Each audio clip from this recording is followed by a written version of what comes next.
Today we're going to look at volume, but not just the parts and pieces of volume, but the formula that we can then use to calculate volume of a rectangular prism. So here in front of us we have a problem that says Becky uses 1-inch cubes to create a model for a small paper gift bag she's making. Her model is a rectangular prism. What is the volume of Becky's model? So we know from our studies with looking into rectangular prisms and knowing the cubes it takes, that dimension we can assign as the height, and we can also assign this dimension, that is the what? The length. And then because it is a three-dimensional figure, we have a third one, and we can see that one's going back. That one is what? The width. So with a length, width, and height, and it being these individual cubes, you can count those dimensions that go with it. So for the length, we can count 1, 2, 3, 4. And for the width, we can see that that's a 2. And for the height, we can see it's 1, 2, 3 as well. And because of this, we can create a formula, or several formulas actually, that always work for a rectangular prism. So the formulas that we could use in this case are ones that we've actually been functioning with already. So the one that's most common is that volume equals length times width times height. And in this case, our length would be 4, our width would be 2, and our height would be 3. So plugging in those numbers into each of those parts of the formula, we can calculate our answer for volume, and we can get, and remember, we can multiply in any order. Doesn't matter since we are just multiplying. So we can say that that's 8 times 3, that is 24.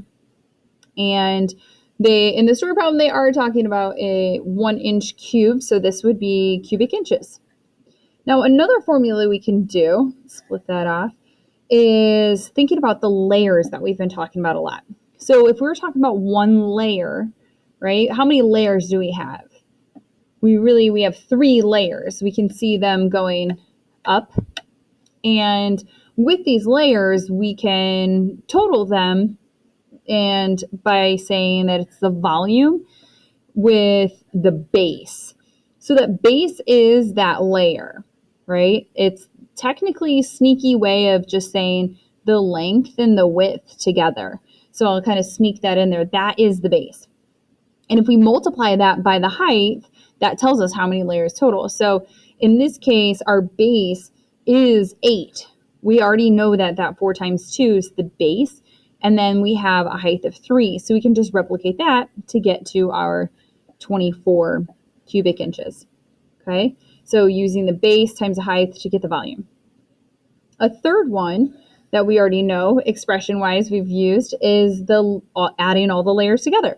So this one could look different based on each prisms that you have, because the layers could be different for each one. Now, these 2 formulas will be the same, where you're always using the length, width, and height.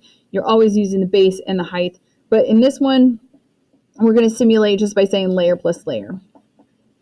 Now, there could be 3 layers, so it'd be layer plus layer plus layer. There could be 5 layers, so layer plus layer plus layer plus layer plus layer as well. Just seeing that different formula, though, is helpful depending on the information a problem might give you. So in this case, each layer being 8, and there's 3 of them, so we'd have an 8 plus 8 plus 8, and we know that we can just do 8 times 3, which is why this one makes sense. But just showing we're doing one step here at a time, we'd have 16 because I did the 8 plus 8, add another 8, and then of course you should still get the same volume considering it's the same prism. And it's 24 cubic inches, right? So we're going to be seeing problems that we can utilize these different formulas with depending on what information they give us. So if they do give us the base, they are technically giving us the length and the width. And if they do tell us the layers and the height, we can add those up for as many there are. So whichever one works for kind of this situation, story problem, or which one's your favorite would be the way to go. So we are going to do those in a couple of example problems here. In this first example problem, we have Gareth has a rectangular pencil cup on his desk. The cup is 3 inches long, 2 inches wide, and 5 inches high. What is the volume of the pencil cup? So we know we're kind of given this information here. So we can do a 3 times 2 times 5 and multiplying in any order we want that suits us. I'll do the 6 times 5. And so our answer, of course, is 30. Looking back at the story problem, what is the volume? What are we looking at? We're measuring all in inches. So this is cubic inches of this pencil cup. Okay. So I always write out the formula like an expression so that I can see I have all the pieces I need to calculate the volume. And then in example 2, we have the cargo hold of a truck has a height of 3 yards and is 3 yards wide. Okay. All right. So sometimes it's helpful to draw a picture of it. I know the height is 3 yards. Okay. And okay, I know I'm even going to draw this one 3-dimensional. 5 yards wide. Okay. And the volume of the cargo hold is listed. Oh, so they gave us the volume. I like to write that one down too so I can visualize, I know the total. So we've practiced drawing 3-dimensional shapes when we are doing just the cubes. So now you might even draw your shape so you can visualize the dimensions that you were given. So in this case, if we're given the area, we're given the height, and we're giving the width, we're missing the length of the cargo hold. So we don't know that length. Thinking about the formula, volume equals length times width times height, plugging this one in is going to be extremely helpful to visualize what we could be missing. So we said we don't know the length. I'm going to keep the L in there in my variable to be my unknown. My width is 5 and my height is 3. So we know these are going to go together. We have a 15 and we don't know the length still, and we should still end up getting a 240. So what times 15 could give you 240? We've practiced this when we had missing dimensions with area. We can always do the what operation?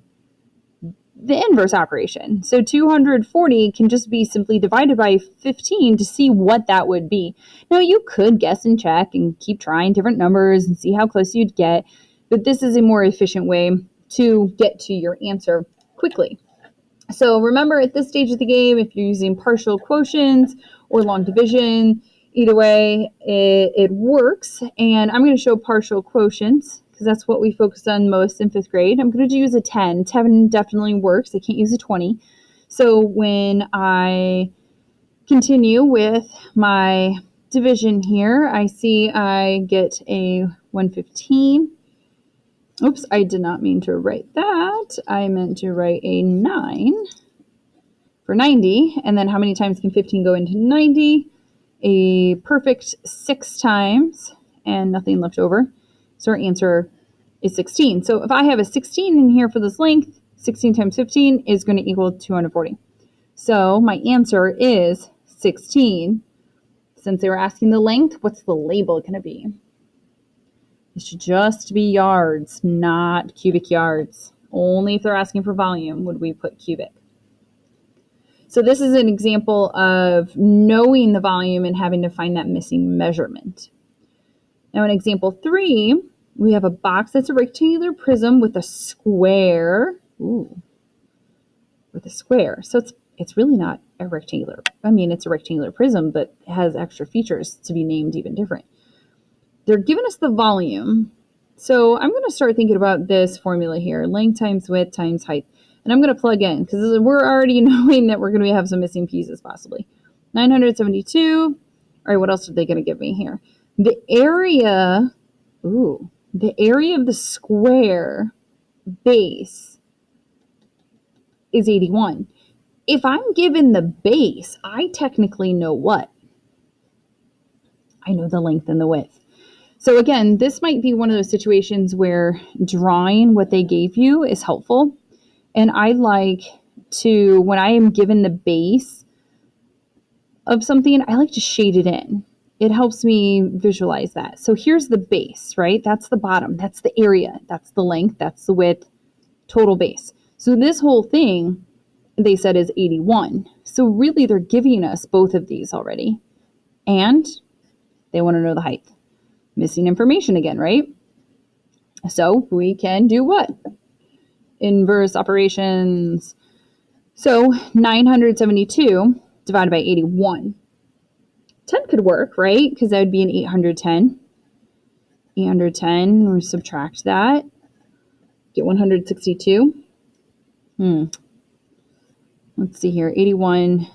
I know what it is times 1. Let's try times 2. So you'd have, that works perfectly. 2. And nothing left over. So our answer, our height that we'll plug in there is 12. And since it's height, what's the label? Just what? Centimeters. Okay, so now we know how high that one would be. This time, really that formula we used was the one where they're talking about just the base. Okay, so let's see what this one brings us. A cube. Oh, okay. A cube has a length of 6 inches. This is a key word. If we want to know the volume of the cube and we were only given a length of 6, all right, let's visualize that one too. A length of 6. There's my length. What does cube tell us? What do we know about three-dimensional figures? That this is giving us some hidden information besides just the 6. Well, we should know that a cube, it's kind of like a dice, right? Dice is a cube where all the faces are what shape? All the faces are a square. So if it's a square, we know that all the sides are the same. That means the width is 6 and the height is 6. So we could do 6 times 6 times 6. Okay? And you can't do 6 times 3. You are not adding. Remember, multiplication is repeated addition. We're multiplying all these 6's.